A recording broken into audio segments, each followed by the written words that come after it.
Hello hi friends, ఎలా ఉన్నారు అందరూ? ఈరోజు నేను ఒక హెల్తీ బ్రేక్ఫాస్ట్ చేశాను. అది మీ అందరితో షేర్ చేసుకుందామని వీడియో పోస్ట్ చేస్తున్నాను. ఫస్ట్ ఈ విధంగా క్యారెట్, బీట్రూట్, ఆనియన్స్ అన్నీ తురిమేసుకున్నాను. దోశ అనమాట. దోశ మీద మనం క్యారెట్, బీట్రూట్, ఆనియన్స్ ఇవన్నీ యాడ్ చేసుకుంటే ఏమవుతుందంటే మనకి దోశ ఒక్కటి 1 or 2 తిన్నా సరే మనకి మంచి హెవీగా అనిపిస్తుంది.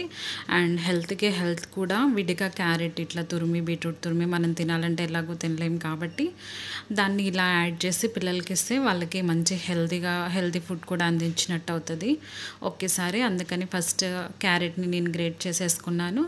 దాన్ని ఇట్లా రౌండ్గా వేసాను. తర్వాత బీట్రూట్ అండ్ కొంచెం ఆనియన్స్ కూడా వేసాను అనమాట. అండ్ తర్వాత కొంచెం లైట్గా కొత్తిమీర అండ్ 2 మిర్చి అనమాట. యాక్చువల్గా ఈ దోశ మా మదర్ కోసం వేసాను. పిల్లల కోసం వేసిన దాంట్లో మిర్చి యాడ్ చేయలేదు. సో మా మదర్ కోసం వేసిన దాంట్లో మాత్రం మిర్చి యాడ్ చేశాను. తర్వాత జస్ట్ లైట్గా గీని అలా యాడ్ చేశాను అనమాట. సో నెయ్యి దోశ అనమాట, వెజిటబుల్ నెయ్యి దోశ. వేడి నెయ్యి దోశ రెడీ మనకి. ఇది మంచిగా కాగాక 2 సైడ్స్ ఇట్లా నేను అరిటాకులో మంచిగా ప్లేస్ చేసుకున్నాను. అరిటాకులో తినడం వల్ల ఏమవుతుందంటే ఆ వేడికి మనకి మంచి ఫ్లేవర్ వస్తుంది అరిటాకులో తిన్నప్పుడు, ఏ ఫుడ్ అయినా సరే.